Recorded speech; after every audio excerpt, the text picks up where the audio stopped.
በርገሬን እየበላ ቁርጤን እየበላ ክትፎን እየበላ እኖራለሁ በደም አሁን ሰዓታት ቆም የሚለኝላ ሰሙቷል ፍታትፍታ የሚለኝላ ቤተክርስቲያንን የፈለካት ለምግበ ስጋ እንጂ ለምግበ ነፍስ አልነበረም ቤተክርስቲያንን የፈለካት ቀድሞውንም ቤተክርስቲያን ውስጥም እየነበርክ ቤተክርስቲያን ውስጥ አልነበርክም ለሚበላና ለሚጠጣ ነገር ነበር የምትፈልጋት ለምድራዊው ለስጋዊው ለጊዜያዊው ምቾት ድሎት ቅንጦት ነበር የምትፈልጋት ጾሙ አስመርሮ ነበር ግን መነኩሴ ነኝ ቆሞስ ነኝ ስትል ነበር እዚህ ጋር እኮ አናተ ላይ ያጠለከው ቆብ እኮ የተክልዬ ቆብ እኮ ነው ያክሊለ ሶክ እኮ ምሳሌ እኮ ነው መቀማጠል አምሮ ሆነ የወጣው እንጂ ወንጌል ስለሰበክ ቤተክርስቲያን ገፍታ አይደለም ያስወጣች ማንንም በግዝ ስም ቅዱስ ሚካኤልን እንዳናከብር አደረገን ማንንም በግዝ ስም ድንግል ማርያም እንዳናከብራት አደረገን ማንንም በግዝ ስም ቅዱስ ባለወልድን አማኑኤልን እንዳናከብር አደረገን በፍጹም የግዝት በዓላት ምናምን የለም በእንቁላሌ በቀጣሽኝ የሚለውን ተረት ታውቁታላችሁ አይደል መመና ሳይቃጠል በቅጠል ሳይደርቅ በርጥብ ሳይርቅ በቅርብ ነውና ዛሬ አውደ ምሕረቱ ላይ እንዲህ አይነት ስተት መናገር ከጀመርክ በርግጥ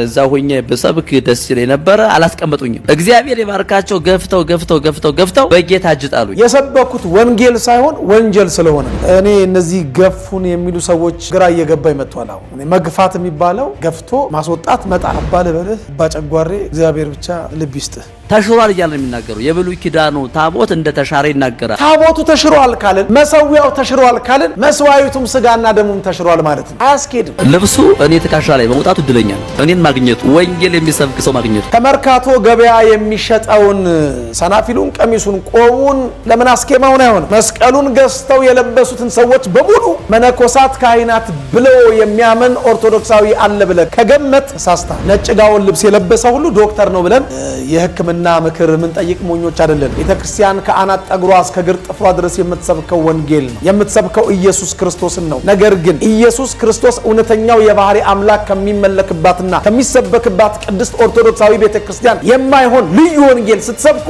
አቁሙ ትላል አቁሙ የክርስቶስ ሰላም ለሀገራችን ቸርነቱ ለሕዝባችን ይሁን እንደምሰንብታችኋል ይህ ደረጀ ዘወይንዬ ሚዲያ ነው በሚዲያችን ሀገራዊ ታሪካዊ ሃይማኖታዊ ባህላዊ ወቅታዊ ጉዳዮችና ሌሎችም ይቀርባሉ አብራችሁን በመሆናችሁ ታተርፋላችሁ ለሌሎች በማካፈል ቤተሰባዊነትን ያጠናክሩ መልካም ቆይታ ይሁንላችሁ በስመ አብ ወወልድ ወመንፈስ ቅዱስ አሐዱ አምላክ አሜን ኑ ወደ ቅድስት ሀገር ኢየሩሳሌም አብረን እንጓዝ ታላቅ መንፈሳዊ ጉዞ ወደ ቅድስት ሀገር ኢየሩሳሌም በሀገር ውስጥ የገዳማት ጉዞ ታሪክ ፈርቀዳጅ የሆነውና ከአክሱም ጫፍ እስከ ሱዳን ጠረፍ አቡነ አራ ገዳም ድረስ ብዙዎች ምዕመናንን በማስጎብኘት የሚታወቀው ወይንዬ የገዳማት ጉዞ አስጎብኝ ድርጅት ትንሣኤን ምክንያት በማድረግ እንደዚሁም ለእኩለ ጾም ለደብረ ዘይት የሳምንት ለትንሣኤ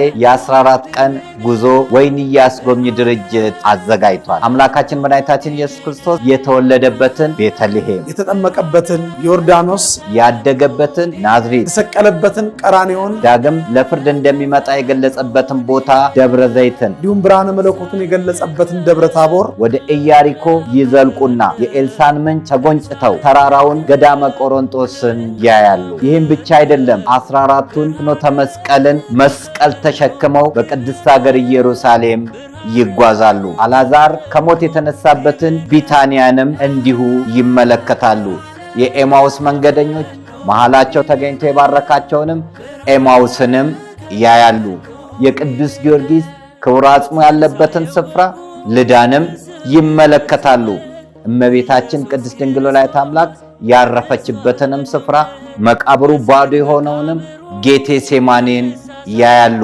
ጽርሐ ጽዮን ይወጣሉ ቀዳሚ ሰማዕት ሊቀ ዲያቆናት ቅዱስ እስጢፋኖስ ሰማያት ተከፍቶ የሰው ልጅ በእግዚአብሔር ቀኝ ተቀምጦ አያለው ብሎ ሰማይ የተከፈተበት ሰማዕትነት የተቀበለበትንም ስፍራ እንዲሁ ይጎበኛሉ ይህ ብቻ አይደለም ወደ አይነ ከርም በመሄድ ኤልሳቤጥና እመቤታችን የተገናኙበትንም ስፍራ ያያሉ እነዚህን ሁሉ አይተው ለመምጣት ተቀዳሚ ምርጫው ወይንዬ አስጎብኝ ድርጅት ይሁን በወይንዬ የጉዞ አስጎብኝ ድርጅት ወደ ቅድስት ሀገር ኢየሩሳሌም መጓዝ መንፈሳዊ ሆኖ መሄድ ደግሞ መንፈሳዊ ሆኖ መምጣት ነውና እዚህ የጉዞ አስጎብኝ ድርጅት ጉዟችንን ወደ ቅድስት ሀገር ኢየሩሳሌም እንድናደርግ ጋብዛችኋለሁ። አድራሻችን መገናኛን ዘልቀው ላምበረት መናኸሪያው ማዕድን ሚኒስቴር አጠገብ 5ኛ ፎቅ ላይ እንገኛለን። ለበለጠ መረጃ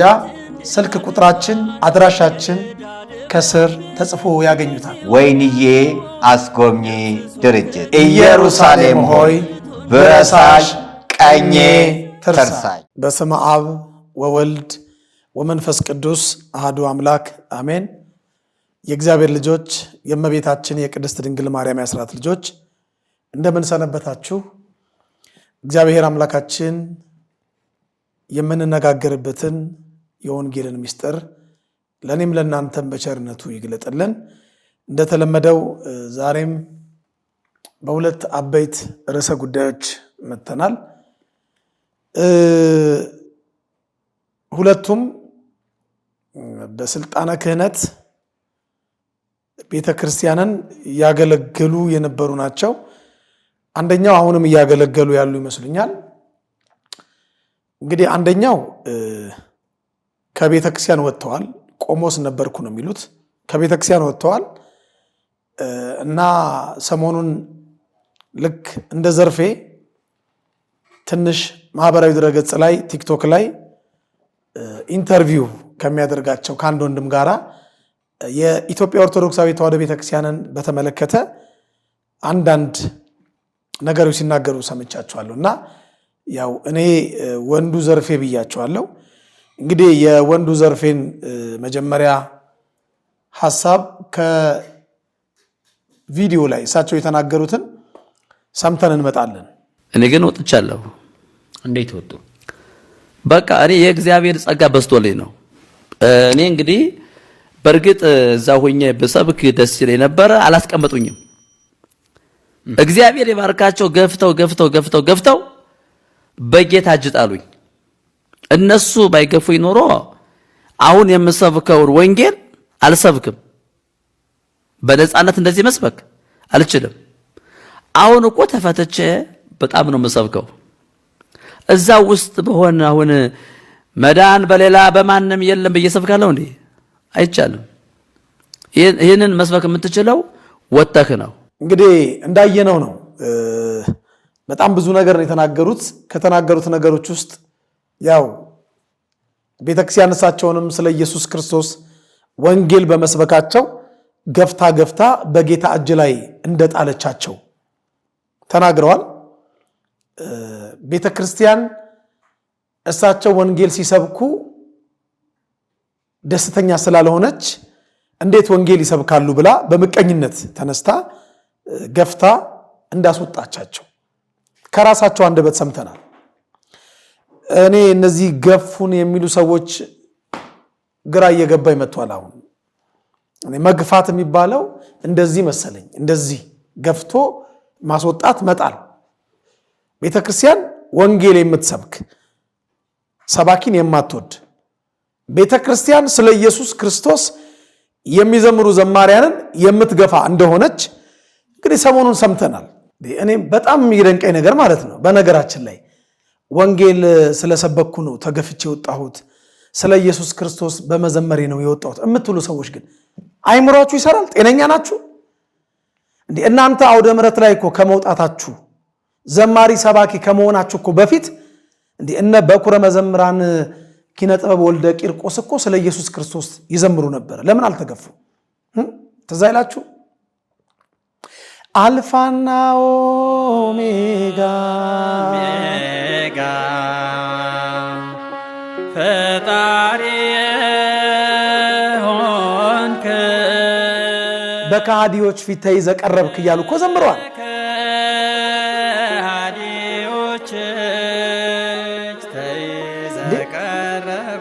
እነ ይልማ ኃይሉ እኮ እውነት ስለሆነ ኢየሱስ ክርስቶስ ዋለ በአደባባይ ብለው ዘምረዋል እኮ። ለምን አልተባረሩ? ለምን አልወጡም? ለምን አልተገፉም? ወይስ እነሱ የዘመሩት ኢየሱስ ክርስቶስ እና እናንተ የሰበካችሁት ልዩነት አለው? ይህን ጥያቄውን ለእናንተ አራውን በቅርብ የተነሳው አይነ ስውሩ ዘማሪ ዮሐንስ በመኪና አደጋ ቢሞት እሱን የሚመስለው ገብረ ዮሐንስ ተተካ ብለን ደስ ብሎን ዝማሬውን የምንሰማለት ገብረ ዮሐንስ ኢየሱስ ልበል ኢየሱስ እርሱ ነው ሕይወቴ ብሎ አልዘመረም እንዴ? ለምን አልተባረረም? ለምን አልወጣም? ለምን አልተገፋም? ምናልባት ለሳቸው የምናገረው ነገር ላይጣፍጣቸው ወይ ላይጠማቸው ወይ ላይዋጥላቸው ይችል ይሆናል። ነገር ግን እውነት መነገር ስላለበት እውነትን እንመሰክራለን። ቤቱ የእውነት አምድና መሰረት ስለሆነ የእግዚአብሔር ቤት ስለሆነ የኢትዮጵያ ኦርቶዶክሳዊ ተዋሕዶ ቤተክርስቲያን ማለት ነው። እኛ አባት እንግዲህ ያው አንተ እያልኩ ልቀላቀል እችላለሁ። ምክንያቱም ልብሳቸው አንቱ ምግባራቸው አንተ ስለሚያስበላቸው ማለት ነው። በጣም ከሚገርመኝ ነገር ወንጌል ስሰብክ ከቤተ ክርስቲያን ተገፍቼ ወጥቼ ጌታ እጅ ላይ ጣሉኝ ያሉት የሰበኩት ወንጌል ሳይሆን ወንጀል ስለሆነ ነው። በመጀመሪያ ደረጃ ማለት ነው። ወንጌልማ ስንሰብክ ይሄው እንግዲህ 25 ዓመት ወንጌል እየሰበክን ቤተክርስቲያናችን ላይ አለን። 25 ዓመት ሙሉ ቤተክርስቲያን አልገፋችንም። ምናልባት እርሶ ቤተክርስቲያንን ማገልገል ከጀመሩበት እድሜ ባልተናነሰ እያገለገልን አለን። ማስረጃ ከፈለጉ መምህር ሲሳይ አዳነ የሚል ዩቲዩብ ውስጥ ግቡና 160 ወይም ከ160 በላይ የሆኑ ወንጌል ብቻ የሰበኩባቸው የቪዲዮ ማስረጃዎች አሉ። ወንጌል ብቻ ግን አልተገፋውም።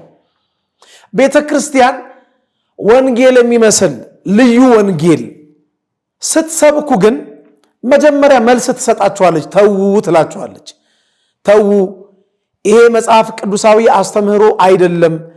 ይሄ የቤተ ክርስቲያናችን መሰረተ እምነትና ስርዓተ እምነት የሚደግፈው አስተምህሮ አይደለም ብላ መጀመሪያ በቃል ትመክራችኋለች።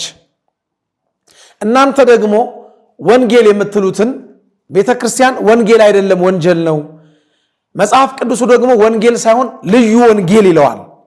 ወንጌል ሳይሆን ልዩ ወንጌል ማስረጃ እሰጥዎታለሁ። ቅዱስ ጳውሎስ ለገላትያ ምዕመናን በጻፈው መልእክቱ ላይ እንዲህ ብሎ ያመጣዋል። ልዩ ወንጌል ይለዋል። እናንተም እና መሰሎቻችሁ ስትሰብኩት የነበረው ቤተክርስቲያን ወንጌል ሳይሆን ልዩ ወንጌል ነው። ወንጌልን አጣማችሁ ፈራጁን አምላክ አማላጅ ብላችሁ፣ ተማላጁን አምላክ አማላጅ ብላችሁ፣ ፈጣሪውን ፍጡር ብላችሁ ከአብና ከመንፈስ ቅዱስ ጋር የተካከለውን ሕያው የሆነውን ኤልሻዳይ የሆነውን ኢየሱስ ክርስቶስን ባህሪውን ዝቅ አድርጋችሁ ፍጡር ነው፣ አማላጅ ነው፣ ለማይ ነው ወዘተ ብላችሁ ስትሰብኩ ይሄን ወንጌል ሳይሆን ልዩ ወንጌላችሁን ተዉ ትላችኋለች። ምናልባት ተዉ፣ አቁሙ፣ ተመለሱ ብላ የምትመክረው ምክር ሊሆን ይችላል። በእናንተ ቋንቋ መገፋት የምትሉት ማለት ነው። ላንብብሎት። ገላትያ ምዕራፍ 1 ቁጥር 6 በክርስቶስ ጸጋ እናንተን ከጠራችሁ ከእርሱ ወደ ልዩ ወንጌል ይሰማል። ወደ ልዩ ወንጌል እንዲፈጥናችሁ እንዴት እንዳለፋችሁ እደነቃለሁ። እርሱም ሌላ ወንጌል አይደለም ማለት ሌላ ወንጌል አይደለም። ይሄንኑ ወንጌል ይዛችሁ ነገር ግን የሚያናውጧችሁ የክርስቶስንም ወንጌል ሊያጣምሙ የሚወዱ አንዳንዶች አሉ እንጂ ይላል። የማንን ወንጌል? የኢየሱስ ክርስቶስን ወንጌል የሚያጣምሙ። አዎ ሌላ ወንጌል ሲል ሌላ ከመጽሐፍ ቅዱስ ውጭ ሰበካችሁ ማለት አይደለም።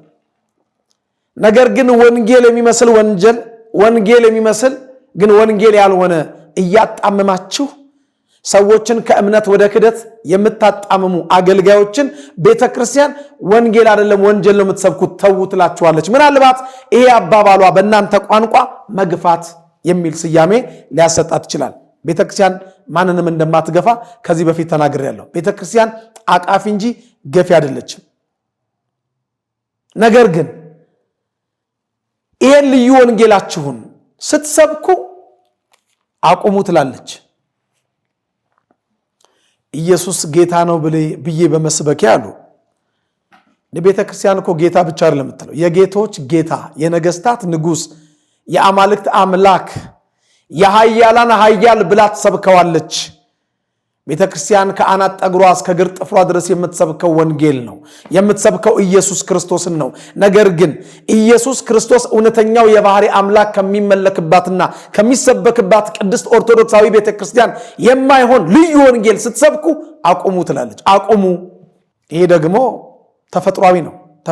ለምሳሌ አንድ ሰው መስጊድ ሄዶ ስለ ኢየሱስ ክርስቶስ የባህሪ አምላክነት ቢሰብክ ያው አቁም ነው የሚሉት፣ የነሱ መሰረተ እምነት ስላልሆነ።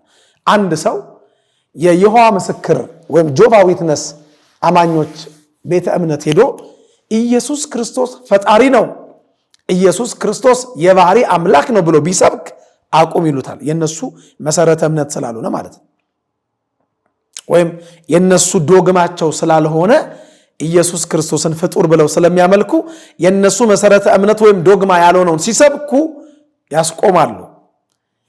አሁን የተቀላቀልክበት የፕሮቴስታንት እምነት ተከታዮችም ዘንድ ሄደ እስቲ ለቅዱሳን፣ ለጻድቃን፣ ለሰማዕታት ኢየሱስ ክርስቶስን አጉልተው ላሳዩት ለአጉሊ መነጽሮቹ ቅዱሳን እስቲ ወር በገባ ቀን ወስነን መታሰቢያ በዓላቸውን እናድርግ ብለህ ብትሰብክ አሁንም አቁም ይለዋል። ለምን? ይሄ የነሱ ስርዓተ እምነት ስላልሆነ ማለት ነው። አቁም ይለዋል። ልክ እንደዚሁ የኢትዮጵያ ኦርቶዶክስ ተዋሕዶ ቤተክርስቲያን ውስጥም እየኖርክ የሷን ቀኖና የሚጥስ የሷን ስርዓተ እምነትና መሰረተ እምነት የማይወክል ወንጌል የሚመስል ወንጀል ስትሰብክም አቁም ትላለች። አቁም ማለቷ ደግሞ መግፋት አይደለም፣ ተፈጥሯዊ ነው። ማንም ሰው እሱን የማይወክለውን ነገር ማንም ሲናገር አቁም ልክ አይደለህም ማለቱ ተፈጥሯዊ ነው። አንተም ኦርቶዶክሳዊት ተዋሕዶ ቤተክርስቲያን እንጀራዋን እየበላ በሷ ተቋማዊ መስተዳድር ውስጥ በስብከተ ወንጌልም በተለያየ የሥራ መስክም ተሰማርተ ህዝቡን ወንጌል የሚመስል ወንጀል ስትሰብክ ዝም የሚል የኦርቶዶክስ ተዋሕዶ ቤተክርስቲያን አገልጋይ የለም። ዝምም የምትል ተቋም የለችም።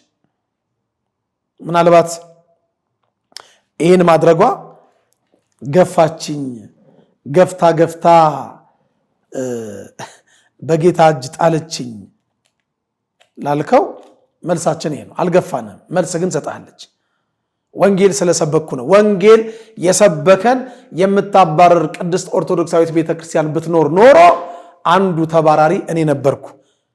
ከ160 ስብከቶቼ ውስጥ አንድ ጥቅስ ከመጽሐፍ ቅዱስ ውጭ አልጠቅስም። አንድ ጥቅስ ማየት ይቻላል። መምህር ሲሳይ አዳነ ብለህ ግባና በደንብ 160ውንም ለእንቅልፍም ጭምር ይሆናል እየተኛ አዳምጠው በደንብ። አንድ ነው የምልህ ከ160 ስብከት ውስጥ አንድ ከ66ቱ መጽሐፍ ቅዱስ ውጭ ጥቅስ፣ ምናልባት ከ81ዱ የመጽሐፍ ቅዱስ ክፍላችን ውስጥ ጠቅሳለሁ። ከዛ ውጪ አንድ ጥቅስ ከወንጌል ውጪ ጠቅሼ አላውቅም። በቂ ስለሆነ መጽሐፍ ቅዱሳችን ለቤተ ክርስቲያናችን መሰረተ እምነትም ስርዓተ እምነትም በቂ የሆነ መልስ ስላለው ማየት ይቻላል። ስለዚህ ወንጌል የምትሰብክ ከሆነ ቤተ ክርስቲያን አትገፋም ማለት ነው። ወንጀል ግን የምትሰብክ ከሆነ ብቻህን ጠርታ ትመክርሃለች። 2-3 ምስክር ባለበት ጉባኤ ሰርታ ትመክርሃለች፣ ታስመክርሃለች። አይ ካልክ ግን መጽሐፍ ቅዱስ እንደሚለው አውግዛ ትለያለች። ይሄ ደግሞ መግፋት አይደለም፣ ቃሉ ነው የሚለው። የእግዚአብሔር ቃል እንዲህ ነው የሚለው። ቃሉን ስለማናውቅ ብዙዎቻችን እንስታለን። እስቲ ላንብበው። የማቴዎስ ወንጌል ምዕራፍ 18 ቁጥር 15 ጀምሮ ወንድምህ ቢበድልህ ሄደህ አንተና እርሱ ብቻችሁን ውቀሱት፣ ቢሰማህ ወንድምህን ጠቀምከው፣ ባይሰማ ግን በ2 ወይም በ3 ምስክር አፍ ነገር ሁሉ እንዲጸና 2 ወይም 3 ምስክር ካንተ ጋር ውሰድ። እነርሱን ግን ባይሰማ ለቤተ ክርስቲያን ንገራት፣ ለቤተ ክርስቲያን ንገራት ሲል ለግድግዳው፣ ለጣራው፣ ለመሰረቱ፣ ለአጥሩ፣ ለቅጥሩ ጩህ ማለት አይደለም። ለማህበረ ምእመናን ማለት ነው። ቤተ ክርስቲያን የሚለው እዚህ ጋር የምእመናንን ህብረት ነው። ለቤተ ክርስቲያን ንገራት። ደግሞም ቤተ ክርስቲያንን ባይሰማት እንደ አረሜንና እንደ ቀራጭ ይሁንልህ፣ አውግዘ ለየው ይላል። ወንድምህ ቢበድል፣ አዎ ቤተ ክርስቲያንን ቢበድላት ማይገባ ነገር እንዳንተ ኑፋቄ እየተናገረ ልዩ ወንጌል መድረክ ላይ አውደ ምሕረት ላይ እየሰበከ ህዝብን ከእምነት ወደ ክደት የሚልክ ከሆነ ብቻውን ምከረው። ቢሰማ ጠቀምከው፣ ካልሰማ ግን በምስክር አፍ 2 ወይም 3 ይዘህ ሄደህ ምከረው። እነሱንም ካልሰማ ለቤተ ክርስቲያን ንገራት። ቤተ ክርስቲያንን ግን ካልሰማት እንደ አረመኔ እንደ ቀራጭ ይሁንልህ፣ አውግዘ ለይ ይላል የእግዚአብሔር ቃል። ማቴዎስ 18 ቁጥር 15 ጀምሮ የተጻፈ የእግዚአብሔር ቃል። ይሄ ወንጌል ነው፣ ወንጀል አይደለም። ይሄም ብቻ አይደለም። እኔ እንደው በደንብ ነው የምኖረው፣ በደንብ ኦሪጂናል ኖሮ በርገሬን እየበላው ቁርጤን እየበላው ክትፎን እየበላው እኖራለሁ በደንብ። እኔው በየቀኑ የምበላውን ምግብ ማሳየት የለብኝም። አሁን ሰዓታት ቆም የሚለኝ የለ፣ ሰው ሙቷል ፍታት የሚለኝ የለም። አሁን ንግስ ነግሷል ተረስና ምድራዊ መጽዋት ተቀበለ የሚለኝ ሰው የለ፣ ቀብር አስቀብር የሚለኝ ሰው የለ። እንደው ከስንቱ ዳንኩኝ፣ እንደው ከስንቱ ዳንኩኝ። እኔ አሁን ክርስቶስን እያመለኩ ማራራታ እያልኩ እኖራለሁ። አሁን ከቤተ ክርስቲያን ተገፍቼ ወጥቼ በርገሬን ቁርጤን ክትፎን እየበላው እኖራለሁ ብለሃል። ዘና ፈታ ብለህ ሲጀመር ቁርጥም መብላት በርገርም መብላት ጎድን አጥንትም መብላት ኃጢአት አይደለም፣ ኃጢአት አይደለም። ልትል የፈለግከው ነገር ስለገባን ነው። የአብይ ጾም ወቅት አይደል?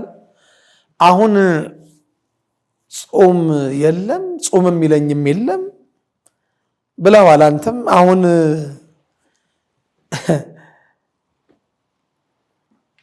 ቅዳሴ ቀድስ የሚለኝ የለ፣ ሰዓታት ቁም የሚለኝ የለ፣ ፍትሃት ፍታ የሚል የለ፣ ሰው ሞታል ቀብር አስቀብር የሚለኝ የለ ብለሃል፣ ተናግራል። እውነት ነው። አሁን ማንም አይልህም። የሚገርመው ግን ቀድሞውንም ቤተ ክርስቲያንን የፈለካት ለምግበ ሥጋ እንጂ ለምግበ ነፍስ አልነበረም። ቤተ ክርስቲያንን የፈለካት ቀድሞውንም፣ ዳሩ ግን ከኛ ዘንድ አልነበሩም ከኛ ዘንድ ወጡ ተብሎ እንደተጻፈ ቤተ ክርስቲያን ውስጥም እየነበርክ ቤተ ክርስቲያን ውስጥ አልነበርክም። ለሚበላና ለሚጠጣ ነገር ነበር የምትፈልጋት። ለምድራዊው፣ ለስጋዊው፣ ለጊዜያዊው ምቾት፣ ድሎት፣ ቅንጦት ነበር የምትፈልጋት። ጾሙ አስመርሮ ነበረ። ግን መነኩሴ ነኝ ቆሞስ ነኝ ስትል ነበረ። በርገሬን እየበላው ክትፎን እየበላው ይሄን ያህል ጾም ትርጉሙ አልገባህም ነበር ማለት ነው። ስጋን ጎስሞ ነፍስን ለእግዚአብሔር ማስገዛት እንደሆነ አልገባህም ነበር ማለት ነው። ወይ መድኃኔዓለም ክርስቶስ ምንድነው የሚለው እግዚአብሔር ቃል? የእግዚአብሔር መንግስት እኮ ምግብና መጠጥ አይደለችም ነው እኮ የሚለው። የእግዚአብሔር መንግስት በጣም የሚገርመው መጽሐፍ ቅዱሱን ስገልጠው ራሱ ላይ ወጣ። ሮሜ 14 ቁጥር 17 ደስ ይላል በጣም።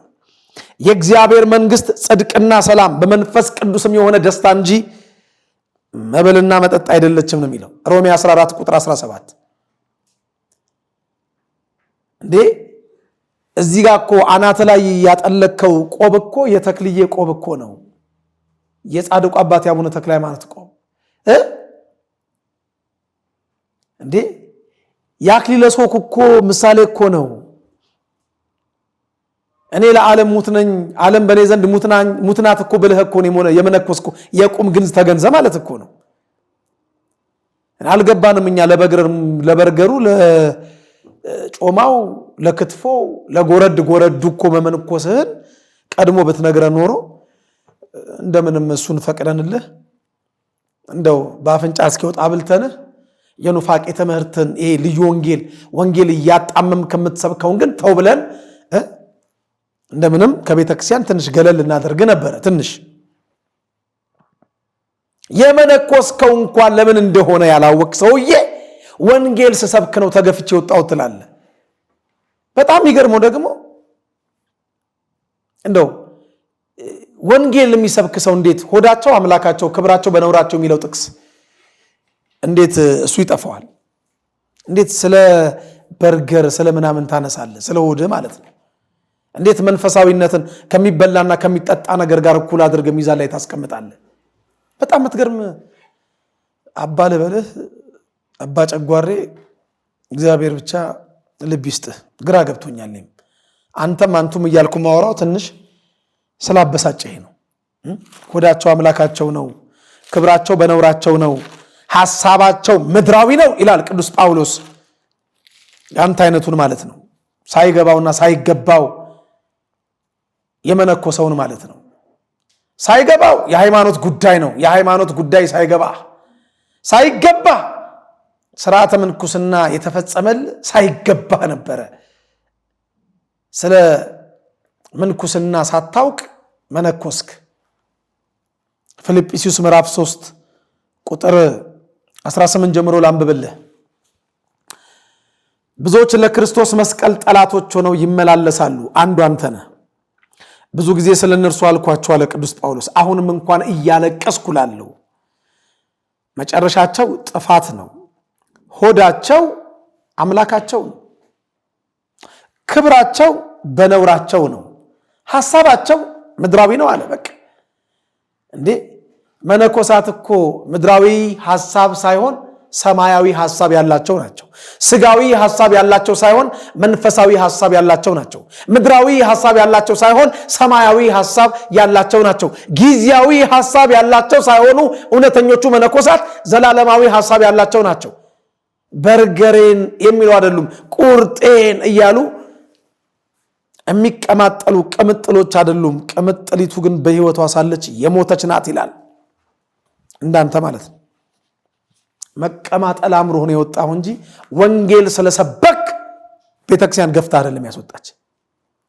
እያንዳንዱ የተናገርከውን በእግዚአብሔር ቃል መልስ እሰጣለሁ። አንተ በአደባባይ ኢንተርቪው እየሰጠ ቤተክርስቲያንን መስቀል ላይ ዳግም ለመስቀል የሞከርከውን ያህል እኔ ደግሞ ቤተክርስቲያንን አንተ ከሰቀልካት መስቀል ላይ የማውረድ የልጅነት ኃላፊነት አለብኝ። ልጆች አሏት ቤተክርስቲያን። በአባቶችሽ ፋንታ ልጆች ተወለዱልሽ እንዳለ በአባቶቿ ፋንታ የተወለዱላት ልጆች አሏት ቅድስት ኦርቶዶክሳዊት ተዋሕዶ ቤተክርስቲያናችን። ሆድህ አምላክ የሆነብህ እግዚአብሔር ብኩርናህን እንደ ኤሳው ስትሸጥ በብዙ ምክር ሊመልስ ሞክሮ እምቢ ያልክ ዳግማዊ ኤሳው ብያለሁ። ቅዱስ ጳውሎስ ለዕብራውያን ሲጽፍ በመብል ምክንያት ብኩርናችንን እንዳናፈርስ፣ ብኩርና ሃይማኖት ናት። እንዲህ ይላል ዕብራውያን 12 ቁጥር 15 የእግዚአብሔር ጸጋ ለማንም እንዳይጎድል ብዙዎቹም የሚረክሱበት አንድ መራራ ስር ወደ ላይ በቅሎ እንዳያስጨንቅ ሴሰኛም የሚሆን እንዳይገኝ ወይም ስለ አንድ መብል ስለ በርገር ማለት ነው ስላንተ በኩርነቱን እንደሸጠ እንደ ኤሳው ለዚህ ዓለም የሚመች ሰው እንዳይሆን ተጠንቀቁ ይላል። የኤሳውን ታሪክ ትንሽ ታውቀዋለህ ብዬ አስባለሁ።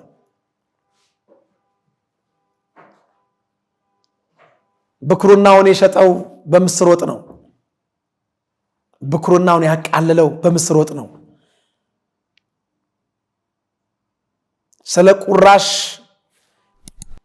እንጀራና ስለ ጭብጥ ገብስ በሕዝቤ ዘንድ አርክሳችሁኛል ይላል እግዚአብሔር።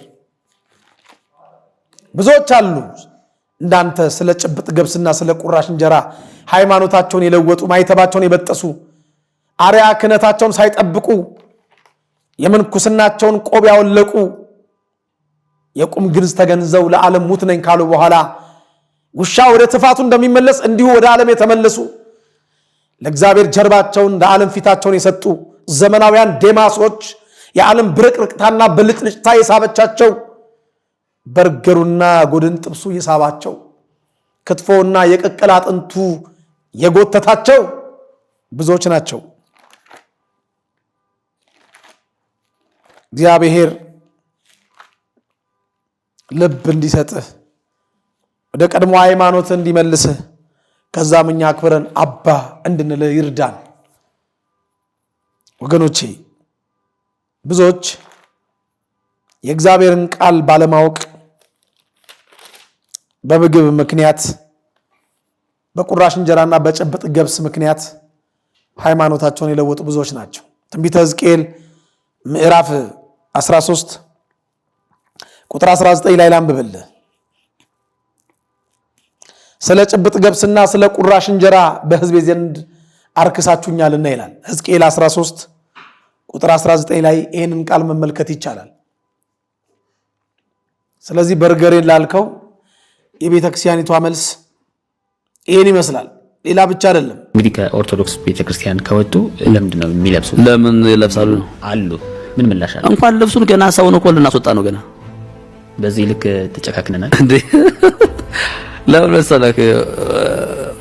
ግብፃውያን እስራኤላውያን እኮ ከግብፅ ሲወጡ እኮ ባዶ እጃቸውን አልወጡም ታውቃለህ። ይሄ ጨርቁ ራሴ ነው የገዛሁት። በነገራችን ላይ በራሴ ገንዘብ ራሴ ነው የገዛሁት። ኦርቶዶክስ የሆንኩት ደግሞ ያው እንደምታውቀው ይሄን ተምሬ ነው። ብዙ ዋጋ ከፍያለሁ። 20 ዓመት ተምሬያለሁ። በነገራችን ላይ የኦርቶዶክስን ትምህርት ነው ትምህርቱን ለመማር ትምህርቱን 20 ዓመት የተማርኩት። ትምህርቱን 20 ዓመት ትምህርቱ ብዙ ነው። ትምህርቱ በጣም ብዙ ነው እና ምንድን ናቸው? አቋቋም ይባላል፣ ቅኔ፣ ቅዳሴ፣ ሰዓታት፣ ጾም ምዕራፍ ይባላል። ዝም ብዬ አይደለም የለበስኩት ለማለት ፈልጌ ነው። ተምሬ ነው። ምን ተምሬ? የኦርቶዶክስን ኦሪጂናሉን ትምህርት ድጓውን ጠቅመዋል። እኔ አሁን ወንጌል ነው የምሰብክበት። እንደውም እድለኛ ልብስ ነው ብያለሁ ባለፈው በአንድ ኢንተርቪው ላይ። ልብሱ ነው እድለኛ። ልብሱ እኔ ትከሻ ላይ በመውጣቱ እድለኛ ነው። እኔን ማግኘቱ፣ ወንጌል የሚሰብክ ሰው ማግኘቱ። ልብሱ እኔ ላይ በማረፉ እድለኛ ነው። ይሄን ልብስ በመልበሴ ልብሱ እድለኛ ነው። ለምን? ይሄን ልብስ ለብሰው ወንጌል የሚሰብክ ብቸኛ ወንጌል ሰባኪ እኔ ነኝ። ለምን ልብሱን ይለብሳሉ ብሎ ጠያቂውም ሲጠይቅ እስራኤላውያን ከግብፅ የወጡት እኮ ባዶ እጃቸውን አይደለም፣ በዝብዘው ነው። እኔም ልብሱን ብቻ ሳይሆን ይዤ የወጣሁት ሰውንም ሙሉ ለማስወጣት ነው ዓላማዬ ብለሃል። ይሄን ልብስም የለበስከው 20 ዓመት ሙሉ የቤተ ክርስቲያኒቱን ትምህርት ተምረህ እንደሆነ ተናግረሃል። እያንዳንዱን አጠር አድርጌ ለመመለስ እሞክራለሁ። በመጀመሪያ ደረጃ የኢትዮጵያ ኦርቶዶክሳዊ ተዋሕዶ ቤተክርስቲያን ምዕመናን ሞኞች አይደለንም። ነጭ ጋውን ልብስ የለበሰ ሁሉ ዶክተር አይመስለንም። ሰምተኛል? ነጭ ጋውን ልብስ የለበሰ ሁሉ ዶክተር ነው ብለን የሕክምና ምክር የምንጠይቅ ሞኞች አይደለንም። ነጭ ጋውን ብዙ ሰው ስለሚለብስ፣ ብዙ ባለሙያዎች ስለሚለብሱ ማለት ነው። የልኳንዳ ቤት ሰራተኞች ይለብሳሉ፣ ሚሶች ይለብሳሉ፣ ቦሎ የሚያደርጉ ክላውዶ ቦሎ የሚያደርጉ መኪና የሚፈትሹ ያደርጋሉ። ብቻ ብዙ ነጭ ጋውን የሚለብሱ ብዙ ነጭ ጋውን ለባሾች አሉ። ነጭ ጋውን የለበሰ ሁሉ ዶክተር ነው ብሎ የጉንፋን መድኃኒት የሚጠይቅ ኦርቶዶክሳዊ የለም። ከመርካቶ ገበያ የሚሸጠውን ሰናፊሉን፣ ቀሚሱን፣ ቆቡን ለምን አስኬማውን አይሆንም? መስቀሉን ገዝተው የለበሱትን ሰዎች በሙሉ መነኮሳት ካህናት ብለው የሚያምን ኦርቶዶክሳዊ አለ ብለህ ከገመትክ ተሳስተሃል። ምናልባት ጥቂት የዋሃን ሊኖሩ ይችላሉ። ጥቂት የዋሃን ስለሚኖሩም ምናልባት እነዚህ ጥቂት የዋሃንን ለማታለልም አንተና ያንተ አይነት መናፍቃን መነኮሳት የቤተ ክርስቲያንን ስም ለማጠልሸትና ለማበላሸት ቆቡን አርጋችሁ ሰናፊል ቀሚሱን ለብሳችሁ ህዝብ በሚሰበሰብበት ቦታ እንደሰከራችሁ ሆናችሁ አንዳንዴም እስክስታ እየወረዳችሁ ቆቡን አርጋችሁ ምናምን ነገር ይዋቸው ኦርቶዶክሳውያን መነኮሳትን ለማስባል የዋ ጥቂት ምዕመናንን ለማሰናከል የምታሴሩትን ሴራ እናውቀዋለን። ይሄን ልብስ በእውነት በክብር የሚለብሱትን ይሄን ቆብ ገብቷቸውና ተገብቷቸው ያደረጉትን እውነተኞቹን መነኮሳት የማትተወክል ምን ልበልህ ግዴ ለማልበልህ ለሚዲያ አይመችም አልበልህ ሰውነ ሰውም የሰው ግማሽ ነህ የነንጦስን የና ባመቃርስን የና አቡነ ተክለ ሃይማኖትን ቆብ አድርገህ 20 ዓመት የቤተ ክርስቲያኒቱን ትምህርት ተምረህ ይሄ ልብስ የሚገባህ እንደሆነ ተናግራል። እዚህ ጋር አንድ የብፁዕ አቡነ ኤርሚያስን ቃል ማንሳት እፈልጋለሁ። ብፁዕ አቡነ ኤርሚያስ እንደው የተናገሩት አንድ ነገር አለና እሱን ነገር ለማስገባት እሞክራለሁ በማስረጃነት። ውዳሴ ማርያም በራሱ መሸምደድ፣ ዳዊት መድገም የሃይማኖቱን ጽንሰ ሐሳብ ያስረዳሉ። የአባቶች አያስረዳም። እንደ ጎደላችሁ ማመን ካልቻላችሁ ከናንተ የሚሻል ሰው እንዲመጣ በራት ከፍቱ። አሁን የተቸገርነው ይሄ ጉድለት እንዳለ የሚያምን ካህን የለንም። ውዳሴ ማርያም ብቻው መሸምደድ የእምነቱን ጽንሰ ሐሳብ አያሳውቅም። ያውም ቅኔም ሳንቀኝ እኮ ነው። እንደው በግዕዝ ቋንቋ ውዳሴ ማርያም ሸምድድ ማለት ይሄ እኮ መጀመሪያ በቅጡ ክርስቲያን ሳይኮን ውዳሴ ማርያም እንዴት ማወቅ ይቻላል? የያሬድን ድጓ እንዴት ነው መረዳት የምንችለው? ቅዱስ ያሬድ እኮ መጀመሪያ እናቱን ነው ያወቀው። ብሉዩን ሐዲሱን አውቆ ከዛ እኮ ነው እያወጣ የዘመረልን። የመጨረሻውን ዕውቀት የመጀመሪያ እናደርገዋለን እኛ። ምን አሉ? ማህበረ ካህናቱን ሰብስበው ነው አገልጋዮቹን ሰብስበው እባካችሁ ድቁና ስንሰጥ ቢያንስ መልካ መልኮቹን መልካ ኢየሱስ መልካ ማርያም ዳዊቱን ብቻ አስጠንታችሁ አታምጧቸው። ቢያንስ የቤተ ክርስቲያኑትን መሰረተ እምነት አስተምሯቸው። ቢያንስ 5ቱን አዕማደ ምስጢር ጨምሩላቸው። ወንጌል አስተምሯቸው። ስለ ኢየሱስ ክርስቶስ የባህሪ አምላክነት መድኃኒትነት ወዘተ አስተምሯቸው። የቤተ ክርስቲያኑትን መሰረተ እምነት አስተምራችሁ አምጧቸው ብለዋል። 100% ትክክል ናቸው። እስማማለሁ።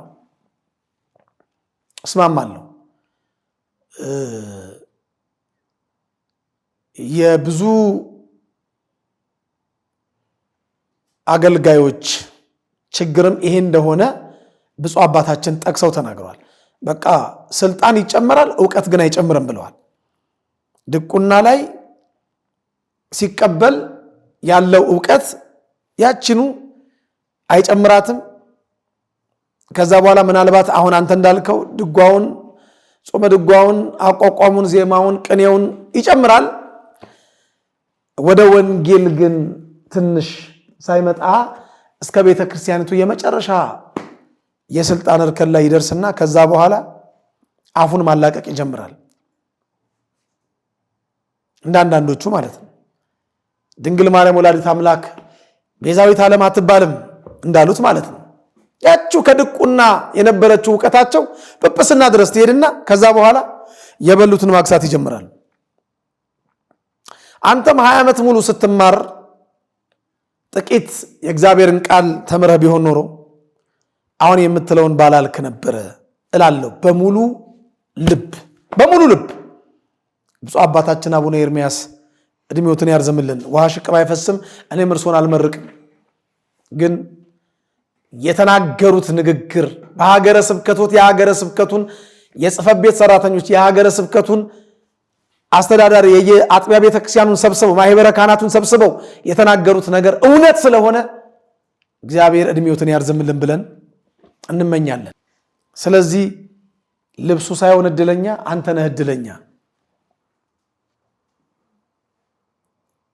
አንተ ልብሱን ስለለበስክ ደግሞ የምታቀረሸውን የኑፋቄ ቃል ሰምቶ ከኦርቶዶክሳዊ ተዋህዶ የሚወጣ የዋህ ምዕመን አለ ብለህ ካሰብክ ተሳስተሃል።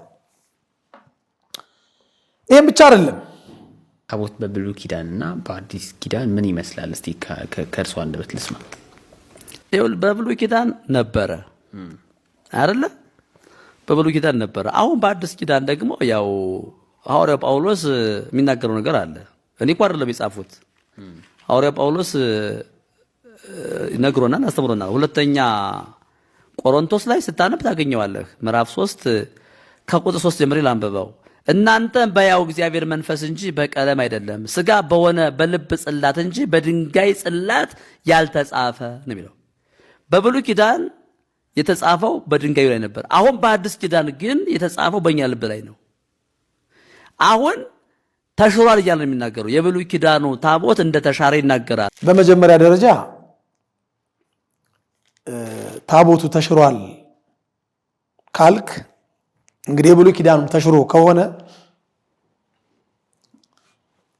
በጽላቱ ላይ የተጻፈውም 10ቱ ትእዛዛት ተሽረዋል ማለት ነው። በእርግጥ እናንተ ተሽረዋል ብላችሁ ነው የምታስተምሩት በመጀመሪያ ደረጃ።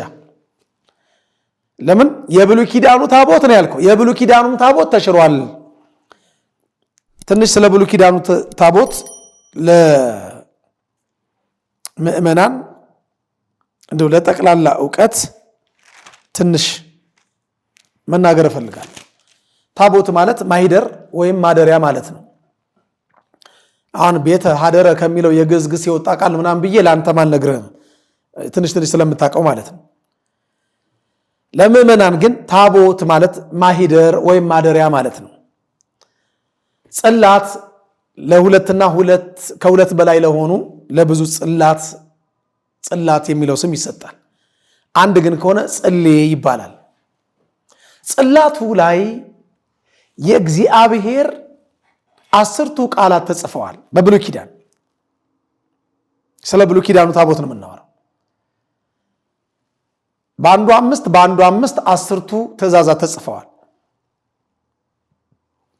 ታቦቱ የጽላቱ ማስቀመጫ ወይም ማደሪያ ነው። ጽላቱ የቃሉ ማደሪያ ነው። ይሄ በብሉይ ኪዳን የነበረው ስርዓት ነው። የብሉይ ኪዳኑ ታቦት ተሽሯል ካልን በታቦት ውስጥ የሚያድረው ጽላቱም ተሽሯል፣ በጽላት ውስጥ የሚያድረውም 10ቱ ትእዛዛት ተሽሯል ማለት ነው። ስለዚህ አትግደል የሚለው ሕግ ተሽሯል፣ መግደል ይቻላል ማለት ነው። ግን ያስኬዳል? እኔ አምላክ እግዚአብሔር ቀናተኛ አምላክ ነኝ። ብዙ ጊዜ የምትጠቅሱት ጥቅስ ነው መናፍቃን። ለእናንተ ሲሆን ከብሉይ ኪዳን ጠቅሳላችሁ፣ ለእናንተ ሲሆን ጽላቱ ላይ ከተጻፈው ቃል አንስታችሁ መዛችሁ ጠቅሳላችሁ፣ ለእኛ ሲሆን ደግሞ ተሽሯል ትሉናላችሁ። ወይ መድኃኒዓለም ግራ ገባን እኮ፣ በጣም ግራ ገባን።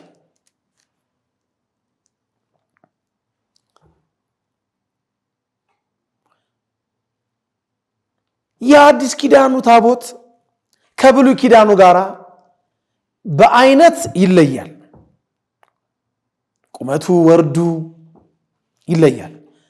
የአዲስ ኪዳኑ ታቦት እግዚአብሔር በመንፈሱ የሚያድርበት ታቦት፣ ቅዱስ ሥጋውና ክቡር ደሙን የምንሰዋበት የምንፈትትበት ታቦት ተሽሯል ካልን መስዋዕቱም ተሽሯል ማለት ነው።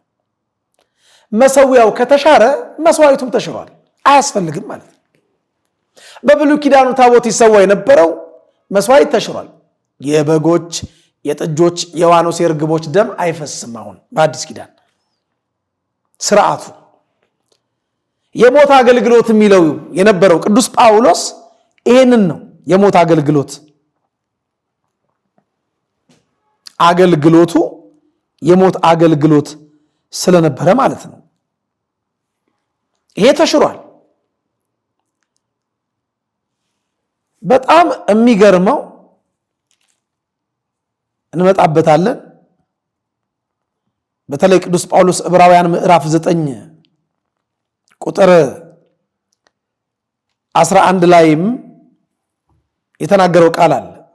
ነገር ግን ክርስቶስ ይመጣ ዘንድ ስላለው መልካም ነገር ሊቀ ካህናት ሆኖ በምትበልጠውና በምትሻለው በእጆችም ባልተሰራች ማለት ለዚህ ፍጥረት ባልሆነች ድንኳን የዘላለምን ቤዛነት አግኝቶ አንድ ጊዜ ፈጽሞ ወደ ቅድስት በገዛ ደሙ ገባ እንጂ በፍየሎችና በጥጆች ደም አይደለም ይላል።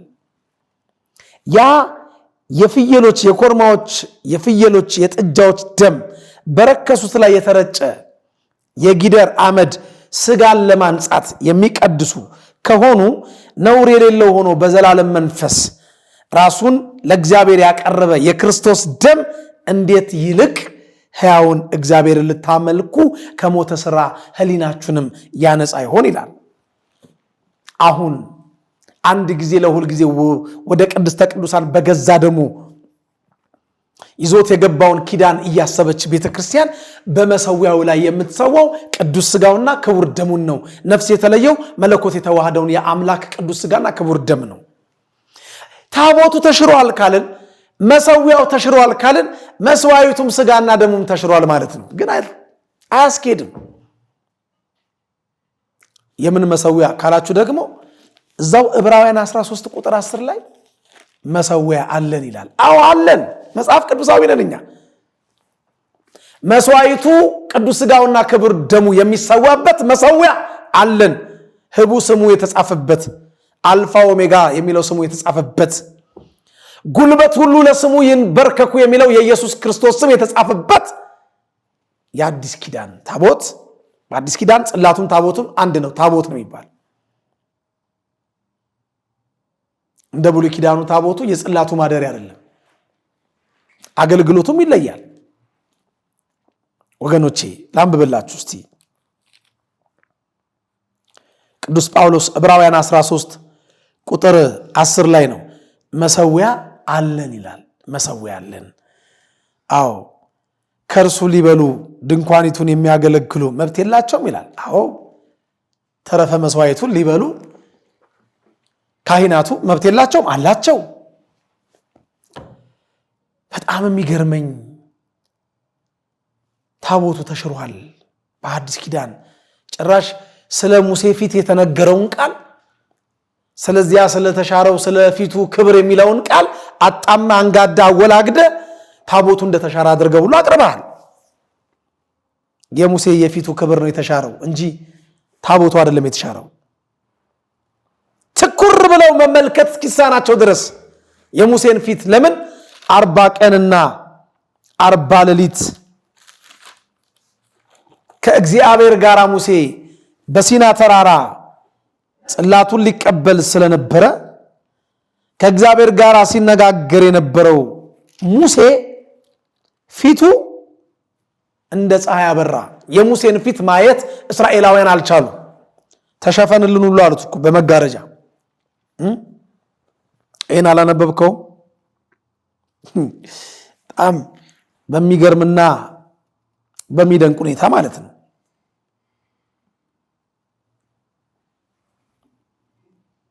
ይሄ የእግዚአብሔር ቃል የሚነግረን እውነት አጣመህ ቤተ ክርስቲያንን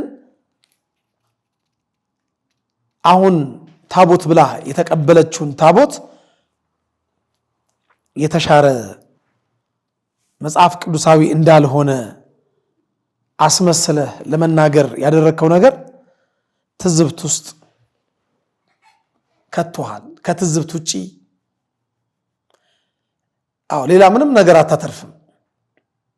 ማንበብና መጻፍ የሚችሉ የቤተ ክርስቲያኒቷ ልጆች ስላሉ ማለት ነው። ማንበብ እንችላለን፣ መጻፍ እንችላለን። አንተም ችላል። እንኳንኛ ታቦቱ በምድር አይደለም በሰማያዊቱ ቤተ መቅደስ ዮሐንስ በራዩ እንደተመለከተው አላነበብከው? ሐዲስ ኪዳን ላይ ወይስ ቀደን ይህን ቃል እናውጣለን እንሰርዝልን? አንተ ተሽሯል ያልከውን ታቦት ቅዱስ ዮሐንስ በፍጥሞ ደሴት ሆኖ ግን በራእይ እግዚአብሔር መንፈስ ቅዱስ ገልጦለት አይቶታል። እንዲህ ብሎም ጽፏል። የዮሐንስ ራእይ ምዕራፍ 11 ቁጥር 19 በሰማይም ያለው የእግዚአብሔር መቅደስ ተከፈተ። የሰይጣን የጣዖት ቤት አይደለም የተከፈተው፣ የእግዚአብሔር ቤተ መቅደስ ተከፈተ። የኪዳኑም ታቦት በመቅደሱ ታየ ይላል። ታቦቱን ጣዖት ካልክ አንተና ዘመዶች ታቦቱን ጣዖት ነው የምትሉት። መክተፊያ አይደለም፣ ታቦቱን ጣዖት አይደለም የምትሉት። ታዲያ ምን ሊያደርግለት እግዚአብሔር በሰማይ መቅደስ ደግሞ ለዮሐንስ በራእይ ያሳየው? እግዚአብሔር ይግለጥልህ። ታቦቱ አልተሻረም። መሰዊያ አለን። እናንተ መሰዊያም የላችሁ መስዋዕቱም የላችሁ። መስዋዕታችሁ ዳቦና ሻይ ስለሆነ ማለት ነው። መልካም በሰፊው አሁን የተናገርካቸውን ነገሮች በትምህርት መልክ ለኢትዮጵያ ኦርቶዶክሳውያን ተዋሕዶ ቤተክርስቲያን ምዕመናን የማስተምርበት ጊዜ ሩቅ አይሆንም። እያንዳንዱን ነገር አስተምርበታለሁ፣ ሁሉን እንዳልተርክ ጊዜ ስለሚያጥርብኝ። ሌላው ደግሞ ሰሞኑን አንድ ካህን የቤተክርስቲያናችን አገልጋይ ቤተክርስቲያናችን መድረክ ላይ ቤተክርስቲያናችን አውደ ምሕረት ላይ የግዝት በዓላት የለም፣ በግዝት በዓላት አትስገዱ የሚሉን የተነገረንን ሁሉ ምንቀበል ምናምን እያለ ሲቦተረፍ ሰምቼዋለሁ። የተወገዘ የተገዘፈ በዓል የለንም። በቅዱስ ሚካኤል ቀን እንዳንድን፣ በቅዱስ ሚካኤል ቀን እንዳንፈወስ የሚካኤል ቀን የተወገዘ ነው። አትስገድ፣ እንዲያታድን ይሉናል። ኧረ በፍጹም እንዳትሰማ። በሚካኤል ቀን እንፈታለን። ሚካኤል አባታችን፣ ሚካኤል ጠባቂያችን እኛን ሕይወት የያዘን ዘንዶ ይደመስስና በለተቀኑ ማንም በግዝ ስም ቅዱስ ሚካኤልን እንዳናከብር አያደርገንም። ማንም በግዝ ስም ድንግል ማርያም እንዳናከብራት አያደርገንም። ማንም በግዝ ስም ቅዱስ ባለወልድን አማኑኤልን እንዳናከብር አያደርገንም። በፍጹም አንገበግባል። በጣም ነው የሚያንገበግበው። ያመጡልኝ ነገሩን በሙሉ ተቀበለን። በቃ እንዲሁ እጃችን እግራችን ታስሮ እንደ አይሁዳውያን ቁጭ ብለን እንውላለን። በሰንበት እኮ ነው የምንፈታው። በሰንበት ግን እንዳንፈታ አትስገዱ ይሉናል። እንሰግዳለን። በሰንበት ሃሌሉያ እያልን እንሰግድለታለን። በሰንበት በቅዱስ ሚካኤል በድንግል ማርያም በባልሆን በ30ም ቀን ሃሌሉያ እያልን እግዚአብሔር እናመሰግናለን። ከመጠምጠም መማር ይቅደም ተረቱ ነው። ፈጽሞ የተማረ ነው እንደ መምህሩ የሚሆነው ደግሞ ይላል የእግዚአብሔር ቃል። ሳይማሩ ማስተማር፣ ሳይላኩ መስበክ አይቻል። አንተም ነገ አንተ ለተናገርከው የስህተት ቃል እርማት የሰጡትን የቤተክርስቲያን ልጆች ጠቅሰ ገፍተው አባረሩኝ ብለህ እንግዲህ ከወጣ ምንም ማድረግ አንችልም። አንገፋም፣ አልገፋንም፣ ልንገፋም አንችልም። ነገር ግን በሚዲያ ላይ የተናገርከውን በሚዲያ ላይ ስህተትህን እናርማለን። የምን ስርዓት? ማንም በግዝት ስም በሰንበት እንሰግዳለን፣ በሚካኤል ቀን እንሰብካለን ምናምን እያልክ ተናግረሃል። አለማወቅ ነው። ቤተ ክርስቲያኒቱን አለማወቅ ነው። ሳይላኩ እንዴት ይሰብካሉ ይላል እግዚአብሔር ቃል። መልካሙን የምስራች የሚያወሩ እግሮቻቸው እንዴት ያማሩ ናቸው ተብሎ እንደተጻፈ አሁን የተቸገርነው ሳይላኩ በሚሰብኩ ሰባኪዎች ሮሜ ምዕራፍ 10 ቁጥር 14 ላይ ነው። እንግዲህ ያላመኑበትን እንዴት አድርገው ይጠሩታል? ባልሰሙትስ እንዴት ያምናሉ? ባልሰሙትስ እንዴት ያምናሉ? እምነት ከመስማት ስለሆነ መስማትም በእግዚአብሔር ቃል ስለሆነ ባልሰሙትስ እንዴት ያምናሉ ካለ በኋላ ያለ ሰባኪስ እንዴት ይሰማሉ? መልካሙን የምስራች የሚያወሩ እግሮቻቸው እንዴት ያማሩ ናቸው ተብሎ እንደተጻፈ ካለ በኋላ ካልተላኩ እንዴት ይሰብካሉ ይላል። ካልተላኩ እንዴት ይሰብካሉ? ሳይላኩ መስበክ የለም።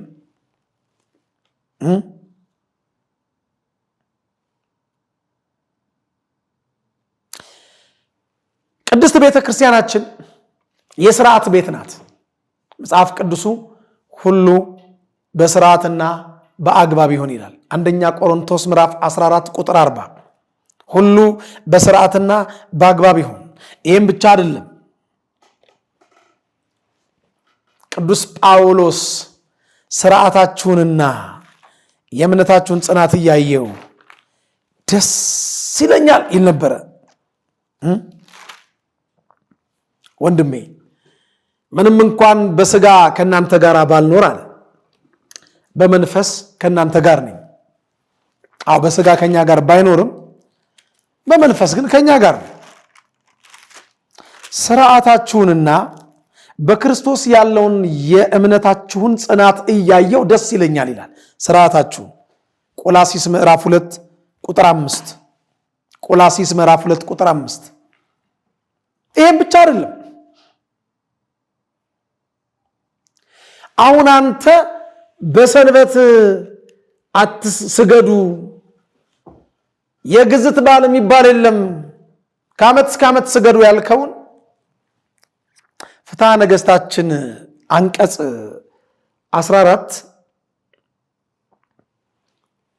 ቁጥር 537 ላይ ምን እንደሚል ከስልኬ ላይ ስክሪንሻት አድርጌ ፎቶ አንስቼ እልክልሃለሁ። ምናልባት ፍትሐ ነገሥት አግኝተህ የምታነብም ከሆነ ፍትሐ ነገሥት አንቀጽ 14 ቁጥር 537 ላይ እንዲህ ይላል።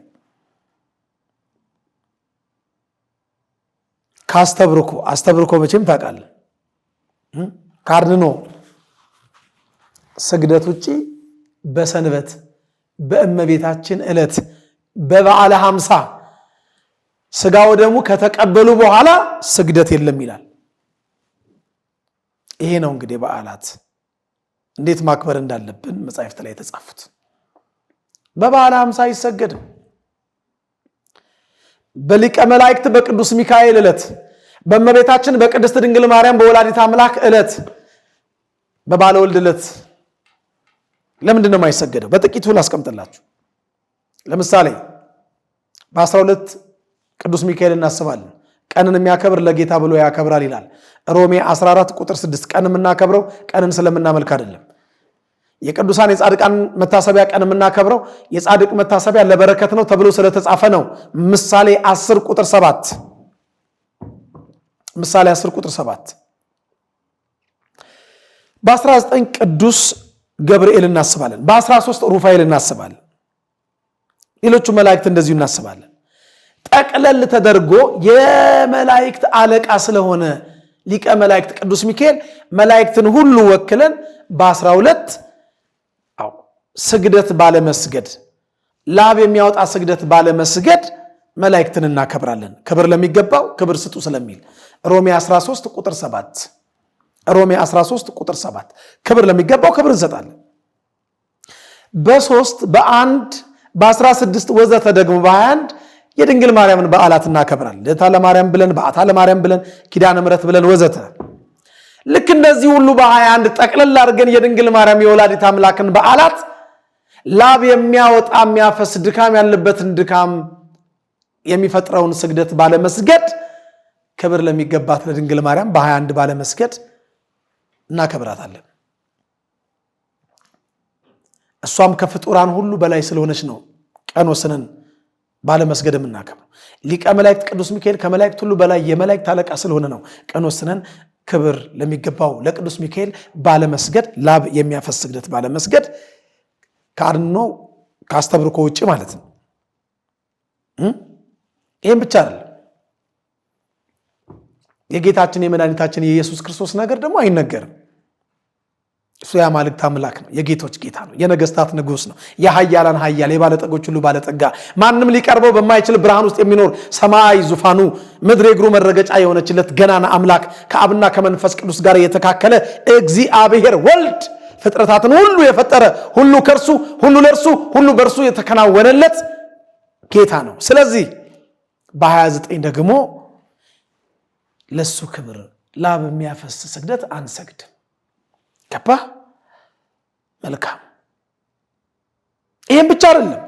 በበዓለ 50 ታሪካችን የተለወጠበትን፣ ነገራችን የተገለበጠበትን፣ ከሞት ወደ ሕይወት የተሻገርንበትን ኢየሱስ ክርስቶስ ቤዛ ሆኖ በመስቀል ላይ እርቃኑን ተሰቅሎ ሳዶር፣ አላዶር፣ ዳናት፣ አዴራ፣ ሮዳስ በሚባሉት ቅንዋቶች ተቸንክሮኛን ከችንካር ያላቀቀበትን፣ ደግሞ ሞትን ድል አድርጎ የተነሳበትን የትንሣኤውን ነገር እያሰብን የደስታ የፍስሐ የሐሴት ጊዜ ነውና እስከ በዓለ ጰራቅሊጦስ ድረስ አንሰግድም። ፍትሐ ነገሥት ነው የሚናገረው። ስጋው ደግሞ ከተቀበልም በኋላ አንሰግድም። የግዝት በዓላት ምናምን የለም። በእንቁላሌ በቀጣሽኝ የሚለውን ተረት ታውቁታላችሁ አይደል ምዕመናን? ሳይቃጠል በቅጠል ሳይደርቅ በርጥብ ሳይርቅ በቅርብ ነውና ዛሬ አውደ ምሕረቱ ላይ እንዲህ አይነት ስህተት መናገር ከጀመርክ ለምን እንደተናገርክ አንተ ታውቀዋለህ። ወይ ካለማወቅ ነው፣ ወይ ደግሞ ምናልባት ሰግጥ ፈምስ የሚለው ነገር ቤተክርስቲያን ውስጥ እንደው ካለ ብለህ ለመፈመስ ፈልገህ ብዙ እይታ ለማግኘት ፈልገህ ከሆነ እሱ ልቦና ያውቀዋል። በቤተክርስቲያን ግን ሰግጥ ፈምስ የለም። እሺ፣ የማይሆን ነገር አውደ ምሕረት ላይ ተናግረህ እፈምሳለሁ ብለህ አስበህ ከሆነ ተው፣ በቃ ተው።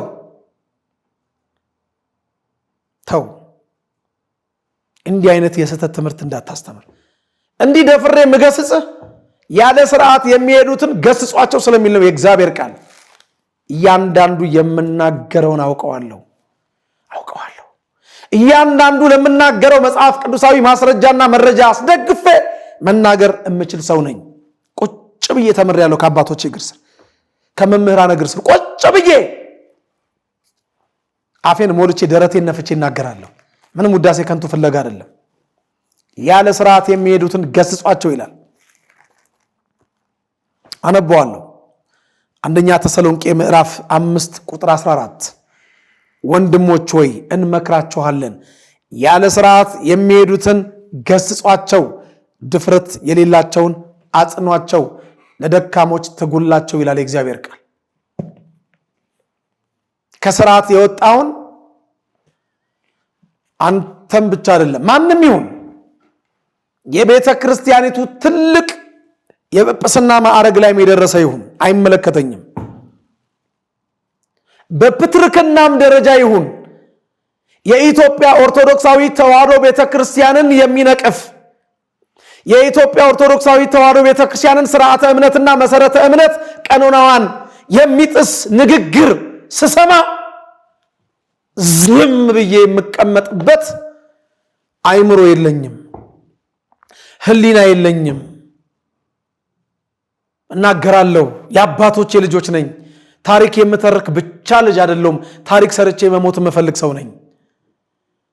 ለሃይማኖታቸው የተጋደሉትን የአባቶቻችንን ገድል እኮ እየሰማን ያደግነው እንደ አባቶቻችን እንድንጋደል እንጂ ተረት እየሰማን ብቻ ተረት እንድናሰማ አይደለም።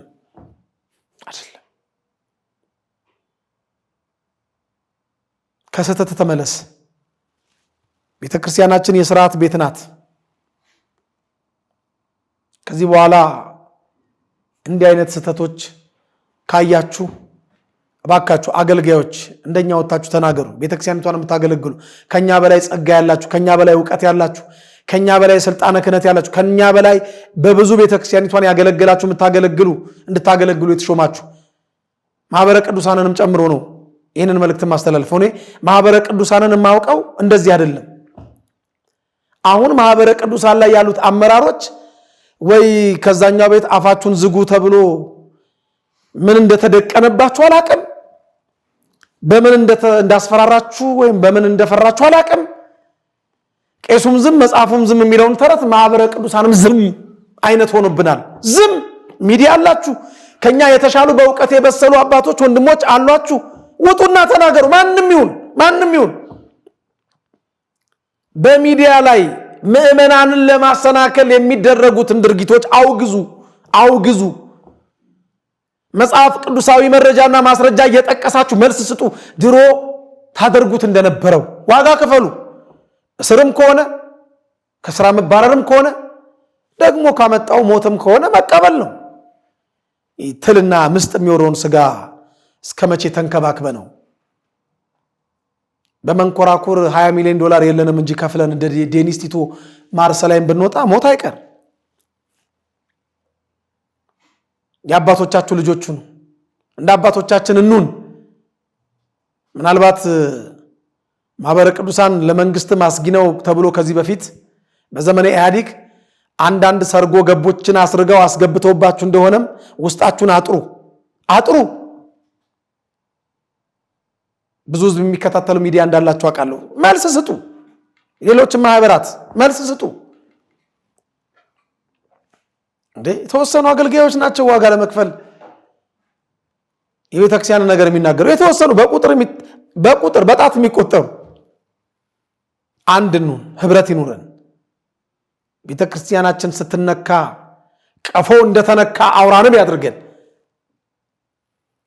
ዝም እየሰማን ዝም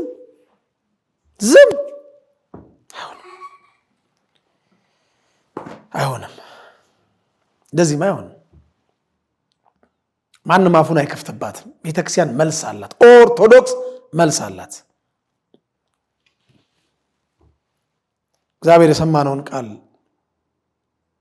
በልባችን ይጻፍልን። አባቶች የሰሩትን የቀድሞውን የድንበር ምልክት አታፍልስ ይላል መጽሐፈ ምሳሌ ምዕራፍ 22 ቁጥር 28 የመጨረሻ ጥቅሴ ናት። አባቶቻችን የሰሩልንን የእምነት የድንበር ምልክት ለማፍረስና ለማፍለስ የምትተጉ ቤታችን ውስጥ ያላችሁ የጭቃ ላይ ሾኮች፣ የቋንጃ ላይ እከኮች፣ የብብት ውስጥ እሳቶች፣ የበላችሁበትን ወጨት የምትሰብሩ፣ የጎረሳችሁበትን ጣት የምትነክሱ፣ የታጠባችሁበትን እጅ የምትረግጡ አገልጋይ የምትመስሉ ተጠንቀቁ። ቤተክርስቲያን ልጆች አሏት። መጽሐፈ ምሳሌ ምዕራፍ 22 ቁጥር 28 አነበዋለሁ። አባቶች የሰሩትን የቀድሞውን የድንበር ምልክት አታፍርስ ይላል። ቤተክርስቲያንን ለማፍረስ የምትሮጡ እናንተ ትፈርሳላችሁ እንጂ ቤተክርስቲያን አትፈርስም። ሕያው እግዚአብሔር ምስክሬ ነው፣ አትፈርስም። እግዚአብሔር አምላካችን በዚህ በመጨረሻው ዘመን ዋዜማ ላይ የተነሱብንን መናፍቃንን ያስታክስልን። ከውስጥም ከውጭም የተነሱብንን የሰማነውን ቃል በልቦናችን ሰሌዳ ላይ ያትምልን። አምኖ ከመካድ ቀርቦ ከመራቅ ቆርቦ ከመጥፋት ክርስትናን ጀምሮ ከማቋረጥ እኔንም እናንተንም እግዚአብሔር ይጠብቀን። እግዚአብሔር አምላካችን ሁላችንንም ከግራ ቁመት ከነፍስ ስደት ሰውሮ በቀኙ አቁሙኑ እናንተ አባቴ ቡሩካን ከሚላቸው ከበጎቹ ከቅዱሳኑ ቁጥር ይቁጠረን። ወስብሐት ለእግዚአብሔር። በስመ አብ ወወልድ ወመንፈስ ቅዱስ አሃዱ አምላክ አሜን። ኑ ወደ ቅድስት ሀገር ኢየሩሳሌም አብረን እንጓዝ። ታላቅ መንፈሳዊ ጉዞ ወደ ቅድስት ሀገር ኢየሩሳሌም። በሀገር ውስጥ የገዳማት ጉዞ ታሪክ ፈርቀዳጅ የሆነውና ከአክሱም ጫፍ እስከ ሱዳን ጠረፍ አቡነ ሐራ ገዳም ድረስ ብዙዎች ምዕመናንን በማስጎብኘት የሚታወቀው ወይንዬ የገዳማት ጉዞ አስጎብኝ ድርጅት ትንሣኤን ምክንያት በማድረግ እንደዚሁም ለእኩለ ጾም፣ ለደብረ ዘይት የሳምንት፣ ለትንሣኤ የ14 ቀን ጉዞ ወይንዬ አስጎብኝ ድርጅት አዘጋጅቷል። አምላካችን መድኃኒታችን ኢየሱስ ክርስቶስ የተወለደበትን ቤተልሔም፣ የተጠመቀበትን ዮርዳኖስ፣ ያደገበትን ናዝሬት፣ የተሰቀለበትን ቀራንዮን፣ ዳግም ለፍርድ እንደሚመጣ የገለጸበትን ቦታ ደብረ ዘይትን፣ እንዲሁም ብርሃነ መለኮቱን የገለጸበትን ደብረ ታቦር፣ ወደ ኢያሪኮ ይዘልቁና የኤልሳን ምንጭ ተጎንጭተው ተራራውን ገዳመ ቆሮንጦስን ያያሉ። ይህም ብቻ አይደለም። 14ቱን ፍኖተ መስቀልን መስቀል ተሸክመው በቅድስት ሀገር ኢየሩሳሌም ይጓዛሉ። አልዓዛር ከሞት የተነሳበትን ቢታንያንም እንዲሁ ይመለከታሉ። የኤማውስ መንገደኞች መሃላቸው ተገኝቶ የባረካቸውንም ኤማውስንም ያያሉ። የቅዱስ ጊዮርጊስ ክቡር አጽሙ ያለበትን ስፍራ ልዳንም ይመለከታሉ። እመቤታችን ቅድስት ድንግል ወላዲተ አምላክ ያረፈችበትንም ስፍራ መቃብሩ ባዶ የሆነውንም ጌቴሴማኒን ያያሉ። ጽርሐ ጽዮን ይወጣሉ። ቀዳሚ ሰማዕት ሊቀ ዲያቆናት ቅዱስ እስጢፋኖስ ሰማያት ተከፍቶ የሰውን ልጅ በእግዚአብሔር ቀኝ ተቀምጦ አያለው ብሎ ሰማይ የተከፈተበት ሰማዕትነት የተቀበለበትንም ስፍራ እንዲሁ ይጎበኛሉ። ይህ ብቻ አይደለም። ወደ አይነ ከርም በመሄድ ኤልሳቤጥና እመቤታችን የተገናኙበትንም ስፍራ ያያሉ። እነዚህን ሁሉ አይተው ለመምጣት ተቀዳሚ ምርጫው ወይንዬ አስጎብኝ ድርጅት ይሁን። በወይንዬ የጉዞ አስጎብኝ ድርጅት ወደ ቅድስት ሀገር ኢየሩሳሌም መጓዝ መንፈሳዊ ሆኖ መሄድ ደግሞ መንፈሳዊ ሆኖ መምጣት ነው እና እዚህ የጉዞ አስጎብኝ ድርጅት ጉዟችንን ወደ ቅድስት ሀገር ኢየሩሳሌም እንድናደርግ ጋብዛችኋለሁ። አድራሻችን መገናኛን ዘልቀው ላምበረት መናኸሪያው ማዕድን ሚኒስቴር አጠገብ 5ኛ ፎቅ ላይ እንገኛለን። ለበለጠ መረጃ ስልክ ቁጥራችን፣ አድራሻችን ከስር ተጽፎ ያገኙታል። ወይንዬ አስጎብኚ ድርጅት። ኢየሩሳሌም ሆይ ብረሳሽ ቀኜ ትርሳሽ። እኛ በትላንትናና በነገ መካከል ያለን ዛሬ ነን። ዛሬ ላይ ሆነን ነገን በበጎ ነገር እንገንባ። ነገ አዲስ ቀን ነው። ቀኑም ደግሞ ደስ ይላል። ደረጀ ዘወይንዬ ሚዲያ ኢትዮጵያዊ ማንነት